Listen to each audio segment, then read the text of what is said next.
संविधान पर जो प्रहार हो रहे हैं उसको समझना चाहिए। संविधान की रक्षा की बात राहुल गांधी जी क्यों करते हैं? महाराष्ट्र में चुनाव हुए, जितने मतदाता नहीं है उससे ज्यादा वोट वहां पड़ गए।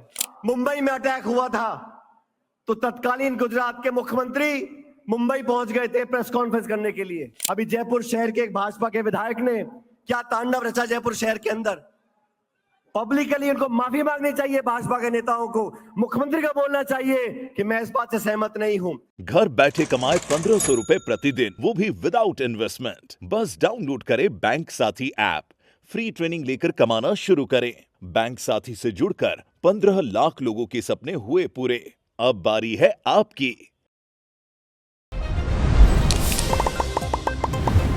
ये मुद्दा सिर्फ राजस्थान का या सिर्फ कांग्रेस का नहीं है, ये मुद्दा पूरे मुल्क का है। और मुझे खुशी है कि कांग्रेस पार्टी ने अपनी ऐतिहासिक जिम्मेदारी को समझा और हम सब लोगों ने समूचे देश में, जैसा वेणुगोपाल जी आपको बताएंगे, पूरे देश में विपक्ष की आवाज को मजबूत करने के लिए, नागरिकों के संवैधानिक अधिकारों को पुख्ता करने के लिए, केंद्र की बैठी हुई सरकार को जगाने के लिए जो जागरूकता करनी है, उसकी जिम्मेदारी का सबसे बड़ा अगर बोझ किसी के ऊपर है तो हमारे आपके ऊपर है, कांग्रेस पार्टी के ऊपर है। इसलिए आज आप लोग इतनी भीषण गर्मी में यहां पर उपस्थित हुए हैं, इस बात को दिखलाता है कि केंद्र की सरकार को हम चैन से बैठने नहीं देंगे। संविधान पर जो प्रहार हो रहे हैं उसको समझना चाहिए। संविधान की रक्षा की बात राहुल गांधी जी क्यों करते हैं?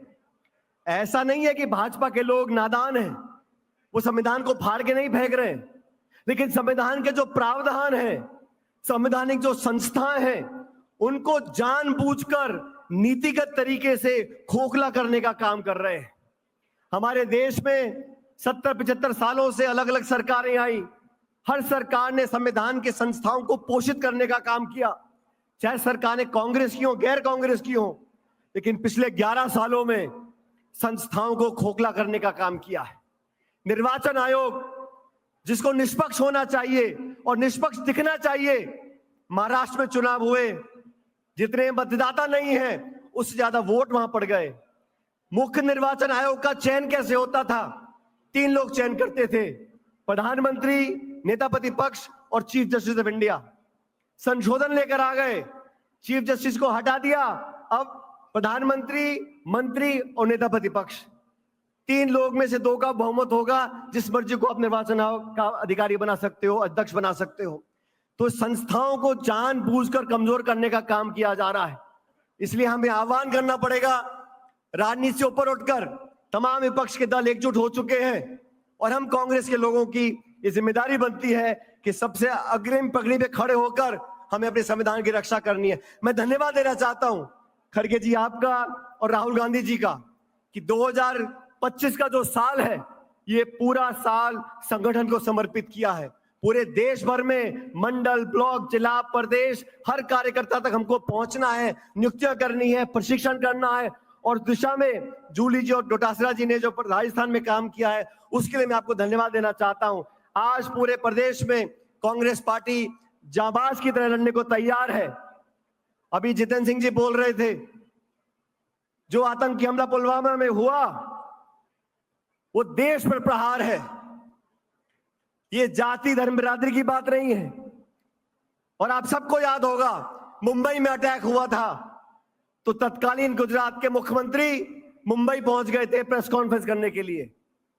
और उसकी दूसरी तरफ जब संसद पर आक्रमण हुआ था, वाजपेयी जी प्रधानमंत्री थे, सोनिया गांधी जी नेता प्रतिपक्ष थी, उन्होंने सदन में खड़े होकर कहा था कि वाजपेयी जी हम विपक्ष के लोग हैं, लेकिन पाकिस्तान के सामने हम लोग एक होने चाहिए, पूरा विपक्ष आपके साथ है। वाजपेयी जी को उन्होंने ताकत देने का काम किया और वही काम खड़गे जी, राहुल जी ने किया कि आप पहलगाम में आकर हमारे निर्दोष लोगों को जान से मारना चाहते हो, आपको मुंह तोड़ जवाब देना पड़ेगा। सारे संसाधन इकट्ठे कर लो, पाकिस्तान को मुंह तोड़ जवाब दो। पूरी कांग्रेस पार्टी और पूरा विपक्ष एक साथ खड़ा सरकार के साथ, लेकिन जवाबदेही तय करनी पड़ेगी।